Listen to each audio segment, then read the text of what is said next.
আবু জাহেলরা এখন বলছে ফেব্রুয়ারিতে ইলেকশন হতে হবে, ফেব্রুয়ারিতে ইলেকশন হবে, সমস্যা নাই তো। কেন আপনারা না ডিসেম্বরে ইলেকশন চাইছিলেন? Interim remember election in December, এরকম বলছেন না আপনারা? এই যে আমাদের নোবেল লরিয়েট ইউনুস স্যার, বাংলাদেশের মানুষ ওনার চোখে পড়ে না, ওনার লন্ডন যেতে হয়। লন্ডনে গিয়ে সিজদা দিয়েছেন, সিজদার মাধ্যমে উনি ওহির মাধ্যমে আদেশ পেয়েছেন এবং সেটার একটা প্রেস রিলিজের মধ্যে জানিয়েছেন বাংলাদেশে ফেব্রুয়ারিতে ইলেকশন হতে হবে। কোন ইলেকশনে? সংবিধানের অধীনে। তা আপনার সিজদা তো ঠিক হয় নাই। আপনার সিজদা দিতে হবে বাংলাদেশের জনগণের প্রতি, কারণ জনগণ আপনাকে বসিয়েছে, সে সিজদার মাধ্যমে আপনি সঠিক দিক নির্দেশনা পাবেন।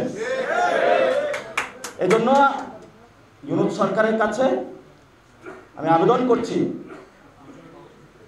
দেশের স্থিতিশীলতা রক্ষার নামে ওই সময় সরকার গঠন হয়েছিল।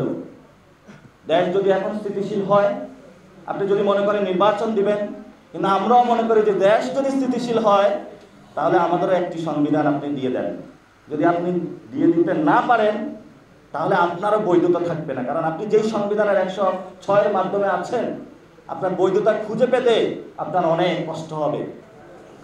বর্তমান বাংলাদেশে যদি সংকট নিরসন করতে হয় তাহলে এটার একমাত্র সমাধান গণপরিষদ নির্বাচন। এই গণ অভ্যুত্থানের পরে সরকারের সব জায়গা থেকে তারা একটা মন্ত্রী হওয়ার জন্য এত দৌড়ঝাঁপ। আমাদের তো সবার মন্ত্রী হওয়ার সুযোগ ছিল, কেন আমরা এটা বিকিয়ে দিয়েছি?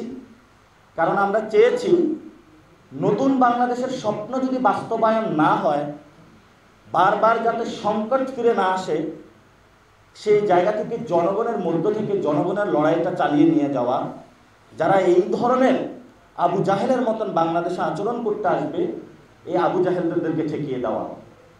আবু জাহেলরা এখন বলছেন ফেব্রুয়ারিতে ইলেকশন হতে হবে, ফেব্রুয়ারিতে ইলেকশন হবে, সমস্যা নাই তো। কেন আপনারা না ডিসেম্বরে ইলেকশন চাইছিলেন? Interim remember election in December, এরকম বলছেন না আপনারা?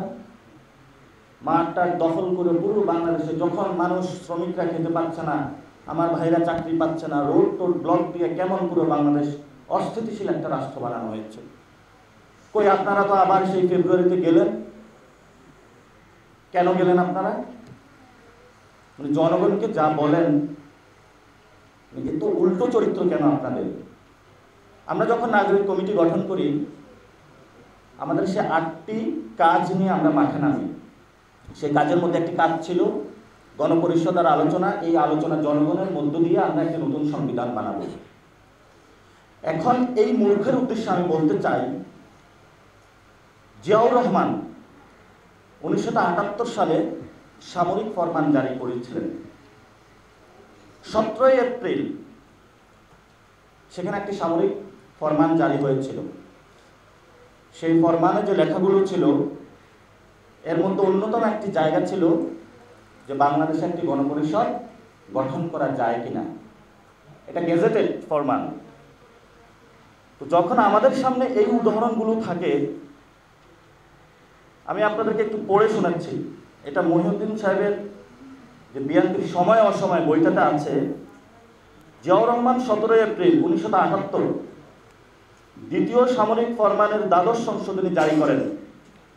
এই আদেশের উল্লেখযোগ্য বিষয়ের মধ্যে ছিল রাজনৈতিক দলবিধি বাতিল করা এবং প্রকাশ্য রাজনীতির অনুমতি দেওয়ার ঘোষণা। আপনারা যারা সাংবাদিক বৃন্দ আছেন, এগুলো একটু ঘেটে আপনারা পাবেন ইতিহাসের মধ্যে।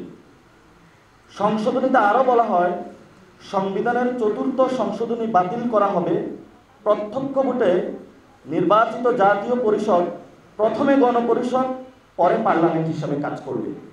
এটা জিয়াউর রহমান ফরমান জারি করেছিলেন। তো যে এই যে মূর্খ আবু জাহেল কথাটা বলল, ইতিহাস পড়াশোনা না করে, জিয়াউর রহমানের জীবন না জেনে জিয়াউর রহমানের পিছনে রাজনীতি করতেছেন, এই মূর্খদের উদ্দেশ্যে আমরা বলতে চাই যে এখনো সময় আছে। যদি বুঝেন, বোধোদয় না হয়, বোধোদয় জাগ্রত করার জন্য আমরা আছি। আর যদি না বুঝেন, আসেন, বোঝানোর চেষ্টা করব। দ্বিতীয় একটা বিষয়, এখন একটি শব্দ আসছে 1-11। 1-11 কেন আসছে? কারণ বাংলাদেশের যে সিচুয়েশন, এই সিচুয়েশনের মধ্য দিয়ে সরকারি দল বিরোধী দল একসাথে বসার কোনো পরিস্থিতি নাই। রাজনৈতিক দল বহুদলীয় যে গণতন্ত্র বলা হচ্ছে, বাংলাদেশে কখনো বহুদলীয় গণতন্ত্র হয় নাই। যদি বহুদলীয় গণতন্ত্র হতো তাহলে বাংলাদেশে ১-১১ মতন পরিস্থিতি সৃষ্টি হতো না। একটি রাজনৈতিক দল যখন ক্ষমতায় যায়, সেই দল ক্ষমতার মধ্য থেকে এই সংবিধানের অধীনে জনগণের উপরে যত ধরনের অত্যাচার করার প্রয়োজন সে অত্যাচার করে। যখন জনগণ সংগ্রাম করে, তারা পালিয়ে যায়, বিরোধী দলের কোনো স্পেস থাকে না। এবং বাংলাদেশে যেই সরকার এসেছে, এই সংবিধান চালিয়েছে অনুযায়ী দেশ চালিয়েছে, তারা বাংলাদেশ থেকে পালাতে বাধ্য হয়েছে। কেউ দিল্লিতে পালিয়েছে, কেউ লন্ডনে পালিয়েছে, আবার কেউ ইউএসএ পালিয়েছে। এগুলো তো ইতিহাস আপনারা জানেন, ইতিহাস তো নতুন কোনো কিছু না। তাহলে আমরা চাই বাংলাদেশের 18 কোটি জনগণের মধ্যে রাজনৈতিক দলের নেতৃবৃন্দ, কর্মীবৃন্দ, জনগণ বাংলাদেশের মধ্যেই থাকুক। সেই জিয়াউর রহমানের যে গানটি পছন্দ করতেন, প্রথম বাংলাদেশ আমার, শেষ বাংলাদেশ আমার, ওই প্রথম বাংলাদেশ হয়েছে, শেষ বাংলাদেশ তো হলো না। যদি আপনাকে শেষ বাংলাদেশ করতে হয় তাহলে আপনাকে অবশ্যই দেশে আসতে হবে, অনলাইন থেকে বেরোতে হবে, জনগণের সম্মুখে আসতে হবে। দেশ এখন স্বাধীন, জনগণের মধ্যে আইসা আওয়াজ তুলতে হবে, আমি একটি গণপরিষদ নির্বাচন করতে চাই, শেখ মুজিবের সংবিধান মানি না, নতুন একটি সংবিধান বানাতে চাই।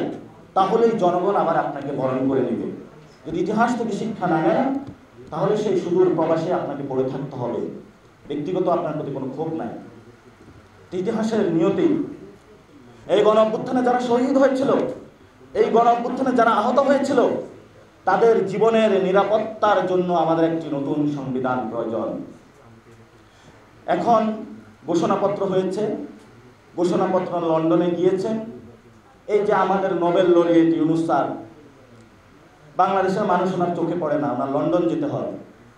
লন্ডনে গিয়ে সিজদা দিয়েছেন, সিজদার মাধ্যমে উনি ওহির মাধ্যমে আদেশ পেয়েছেন এবং সেটার একটা প্রেস রিলিজের মধ্যে জানিয়েছেন বাংলাদেশে ফেব্রুয়ারিতে ইলেকশন হতে হবে। কোন ইলেকশনে? সংবিধানের অধীনে। তা আপনার সিজদা তো ঠিক হয় নাই, আপনার সিজদা দিতে হবে বাংলাদেশের জনগণের প্রতি, কারণ জনগণ আপনাকে বসিয়েছে, সে সিজদার মাধ্যমে আপনি সঠিক দিক নির্দেশনা পাবেন। এজন্য ইউনূস সরকারের কাছে আমি আবেদন করছি, দেশের স্থিতিশীলতা রক্ষা নামে ওই সময় সরকার গঠন হয়েছিল। দেশ যদি এখন স্থিতিশীল হয়, আপনি যদি মনে করেন নির্বাচন দিবেন, কিন্তু আমরাও মনে করি যে দেশ যদি স্থিতিশীল হয় তাহলে আমাদেরও একটি সংবিধান আপনি দিয়ে দেন। যদি আপনি দিয়ে দিতে না পারেন তাহলে আপনারও বৈধতা থাকবে না, কারণ আপনি যেই সংবিধানের 106 এর মাধ্যমে আছেন, আপনার বৈধতা খুঁজে পেতে আপনার অনেক কষ্ট হবে।